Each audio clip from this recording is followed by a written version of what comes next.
नमस्कार, आजाद न्यूज में आपका स्वागत है। मैं हूं दिव्यांश शर्मा। सबसे पहले नजर डालते हैं हेडलाइंस पर। भारत के साथ युद्ध की संभावनाएं टली, पाकिस्तान का बयान।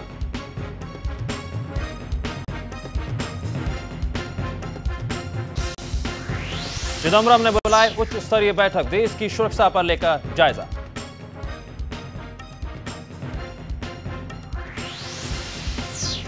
मुंबई हमले के दौरान सरकार ने आतंकियों की ठुकराई थी मांगे, श्री प्रकाश जायसवाल का बयान।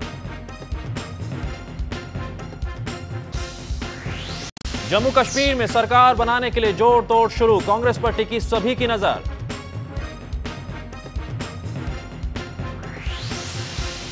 फारूक अब्दुल्ला का ऐलान, उमर अब्दुल्ला होंगे जम्मू कश्मीर के सीएम।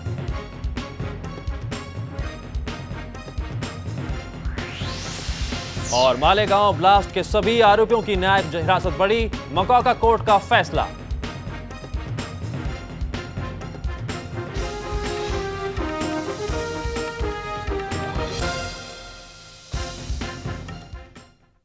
सबसे पहले बात करते हैं शेयर बाजार की। देश के शेयर बाजार के लिए सप्ताह का पहला कारोबारी दिन भारी उतार चढ़ाव भरा रहा। हालांकि देश के दोनों मुख्य सूचकांक अच्छी मजबूती के साथ ही बंद हुए। मामूली बढ़त के साथ खुले बाजार में कुछ ही मिनटों में गिरावट भी दर्ज की गई, लेकिन बाद में बाजार ने एक अच्छा पुल बैक दिखा और कारोबार की समाप्ति पर सेंसेक्स जहां 204 अंक ऊपर 9,533 पर बंद हुआ, वहीं निफ्टी में कारोबार की समाप्ति 65 अंक ऊपर 2,922 के स्तर पर हुई। ऑटो इंडेक्स को छोड़कर बीएसई के सभी क्षेत्रीय सूचकांक बढ़त के साथ बंद हुए।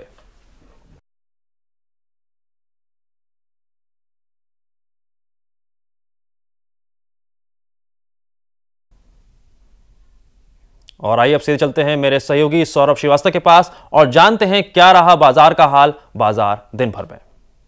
धन्यवाद दिव्यांश। मैं आपको बताना चाहूंगा, आज भारतीय शेयर बाजार की जब शुरुआत हुई तो काफी मार्केट फ्लैट खुला।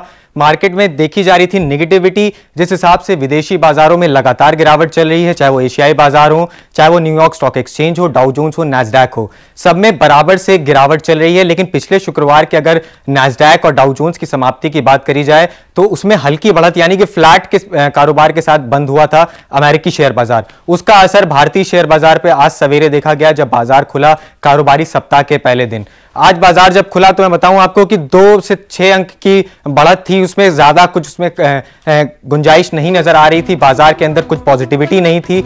लेकिन बाजार जब जिस हिसाब से 10 बजे मैं बताऊंगा आपको बाजार जब पहुंचा है तो 2 अंक सेंसेक्स में बढ़त थी, 9,331 के स्तर पर कारोबार कर रहा था। वहीं निफ्टी में 6 अंक की बढ़त थी, 2,863 के स्तर पर कारोबार कर रहा था। वहीं अगर 12 बजे की अगर मैं बात करूं आपको, जब दूसरा सत्र होता है कारोबारी दिन का, तो उस समय सेंसेक्स में 146 अंक की गिरावट देखी जा रही थी, 9,182 के अंक पे कारोबार कर रहा था। वहीं अगर निफ्टी की बात की जाए तो 35 अंकों की गिरावट देखी जा रही थी, 2,821 के स्तर पर कारोबार कर रहा था।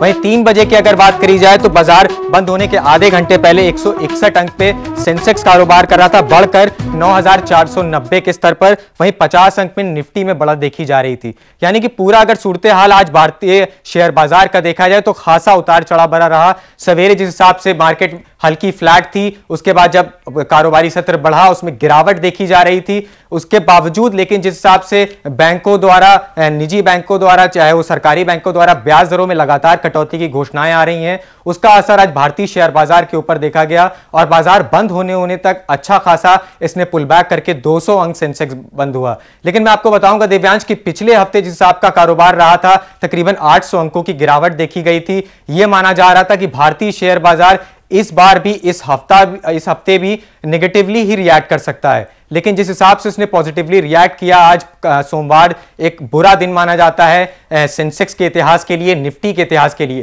क्योंकि कई ब्लैक मंडे भारतीय शेयर बाजार इतिहास में देख चुका है। तो ये साल का अंत है, ये साल का अंत में जिस हिसाब से कारोबार देखने को मिल रहा है, मंदी की छाया है भारतीय शेयर बाजार के ऊपर भी, उसके बावजूद आज बढ़त होकर बंद होना पहले दिन एक अच्छा संकेत माना जा सकता है निवेशकों के लिए भी। दिव्यांश।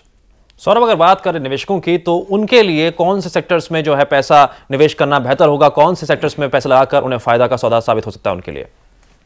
देखिए, अगर आज के कारोबार की मैं बात बताऊं तो सिर्फ ऑटो सेक्टर को छोड़ के सारे ही सेक्टर्स आज हल्की फुल्की बढ़त लेके बंद हुए। आधा फीसदी की बढ़त बैंकिंग सेक्टर, 1.5% की बढ़त यूनिटेक में यानी कि रियलिटी सेक्टर्स में हुई, यानी कि पीएसयू बैंक में अच्छी बढ़त देखने को मिली, पूंजीगत वस्तु में अच्छी बढ़त देखने को मिली। लेकिन एक ऑटो क्षेत्र आज एक ऐसा क्षेत्र आज जिसमें गिरावट देखने को मिली।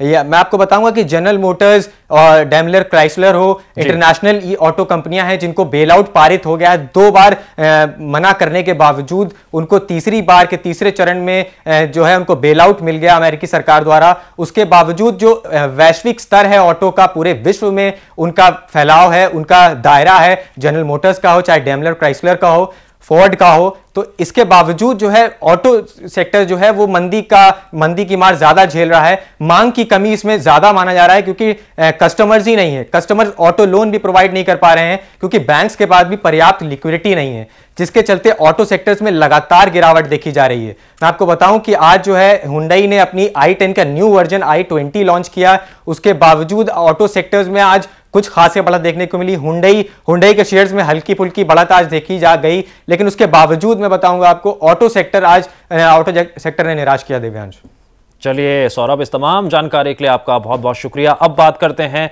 विमान ईंधन से जुड़ी हुई खबर की ओर रुख करते हैं। विमान ईंधन के दामों में भारी कमी के चलते एविएशन कंपनियां यात्रियों को सस्ते किराए की सौगात देने में जुट गई है। देश की सबसे बड़ी एविएशन कंपनी जेट एयरवेज ने अपने किरायों में आज से 40% तक की कमी करने की घोषणा की है। वहीं दूसरी बड़ी कंपनी किंगफिशर एयरलाइंस ने भी ऐलान किया था कि वह नए साल के पहले दिन से किराए की दरों में कमी करेगा। किराया कम करने के होड़ में सरकारी एविएशन कंपनी एयर इंडिया भी है, जो जनवरी 2009 के मध्य तक किराए में कमी कर सकता है।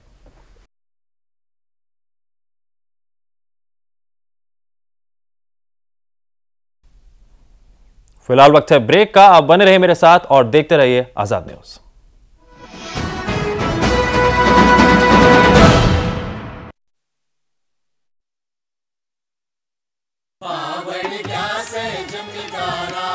भूपेंद्र सिंह की नीतियों से तेल तलक पानी गारा। भूपेंद्र सिंह की नीतियों से बावड़ गया से जमींदारा। भूपेंद्र सिंह की नीतियों से सिंचाई सुविधाओं का विस्तार कर रही है हरियाणा सरकार। Number 1 Haryana, number 1 Haryana, number 1 Haryana.